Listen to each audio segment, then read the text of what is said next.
I'm Kelly. I'm an alcoholic. Hi, Kelly. And thank you very much for asking me to speak. And happy birthday. If you're new, welcome to Alcoholics Anonymous. I'm very glad that you're here, and I'm glad that you're sober. And I hope you have a sober 2002. I'll just stick to the format and talk about what it was like and what happened and what it's like now. I have a sobriety birthday. It's September 26, 1984. And I have a sponsor. Her name is Gloria D. And I have a home group, and it's the Bellflower Big Book Group. And I'm just really grateful to be sober. I'm grateful to be here and grateful to hear the message tonight. Before I ever took my first drink, I started drinking when I was 12. Before I ever took my first drink, I knew something was horribly wrong inside, and I always say that it felt like there was some kind of broken sewer line inside of me. And whenever I looked in your eyes, I knew that you could smell the stench. And there's just nothing that ever took that away from me until I took my first drink. And when I took my first drink when I was 12, it took it away like that. It was just immediately I was home. Immediately I felt comfortable. My entire life I've hated two things: people and reality. And when I drank, it absolutely made you tolerable. It made the world tolerable. I just absolutely love alcohol. But I had never been to an Alcoholics Anonymous meeting, and I didn't know what alcoholism was. And you know, how can you know what alcoholism is until you come here and read the big book? Because I think in the doctor's opinion, before you even get into the big book, it really tells me what alcoholism is. And I know that it says two things that makes me an alcoholic. One is that when I take a drink, I can't stop, and I can't tell what I'm going to do when I drink. And the second thing that it says in the doctor's opinion is that the only thing that will help me is a spiritual solution. And that's the solution that I found in these rooms and in this book, the Big Book of Alcoholics Anonymous, and in these meetings and in this message. So anyway, I went on my merry way and I drank, and I'm a very boring drunk, so I don't spend a lot of time on my drunk-a-log, but I came to Alcoholics Anonymous in Seattle, and you know, I was sent here by a therapist. My marriage was falling apart. You know, I was drinking day and night, and I'm a blackout drinker, and I just didn't believe that I was an alcoholic. I mean, it was like I knew I drank a lot. I just thought I was a very deep feeling artistic Jack Daniels drinker. So you know, I came to meetings, and a lot of my story is how it doesn't work. That I came to meetings, and I worked at a program of fellowship, you know, kind of like New Boyfriend, Strength and Hope.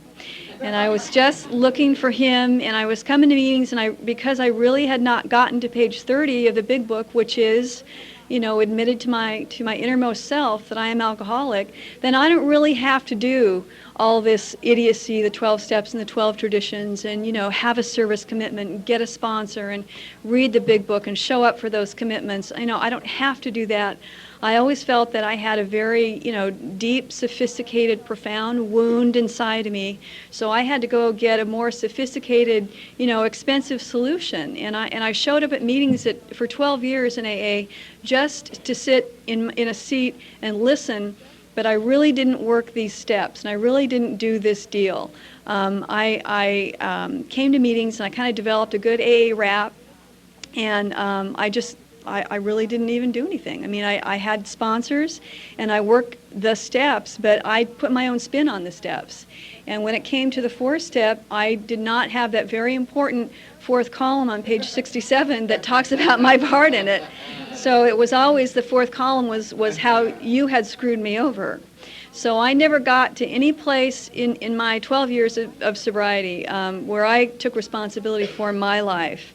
And if I worked the steps, you know, as I say, I put my spin on them. So I made amends, but, you know, I had this kind of form letter amends where I said, you know, you probably remember me, we worked together, you know, I did this thing to you 5 years ago, but if you think about it, you know, you started it.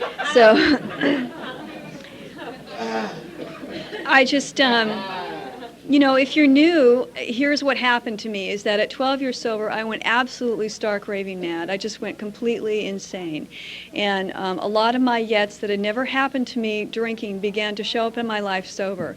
I got in trouble with the law. I had 4 speeding tickets. DMV yanked my driver's license. I had to call newcomers who had 30 days of sobriety, ask them for rides to meetings. My marriage was falling apart. I was very, very close close to picking up a drink. And what happened for me is I went to a meeting one night, and I had hurt enough and screwed around enough, and I had enough failure and misery in my life that I began to finally hear the message of Alcoholics Anonymous. And I heard this woman speak, and it was like the first time I'd ever heard this message. You know, she was really cool. She spoke out of the big book. She talked about having done the steps. I mean, I for the first time wanted what she had, because I had gotten to that place kind of known as step 0 around here. It was read tonight that if you want what we have, you're willing to take certain steps. And I don't know that I wanted what you had, but I certainly didn't want what I had anymore. So I was willing to do whatever she told me to do, and I did that. And I began to read the big book, and we got together once a week, and I read a page and she read a page. And when it said for me to do something, we stopped and I did that. And for the first time I did an inventory that had actually 4 columns in it. And I finally took responsibility for my life. And I went out and I made direct amends. And I just had never done that. I mean, I had never been in the middle of Alcoholics Anonymous. And what happened for me was miraculous. I mean, I began to fall in love with Alcoholics Anonymous, and that was not my plan. You know, I had never done service. You know, I had just really visited AA. So the phone began to ring, and it was H&I, and they asked, you know, they said, we need a woman to carry the message into a prison, or we need a woman to speak at a detox center. And I began to go to these H&I commitments, and when I would get there, you know, I would start to tell my story.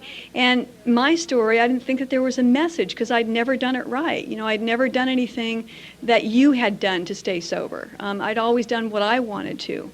But the point is that when Alcoholics Anonymous calls, you don't say no. I just went. And when I showed up, these guys, no teeth, black and blue, taped up, you know, heroin addicts, you know, completely messed up in detox centers, you know, they would hear my story and they would come up to me and they'd say, you know what, I thought I graduated from AA too 10 years ago, and I have been trying to get sober ever since. And I spent the night last night on the sidewalk.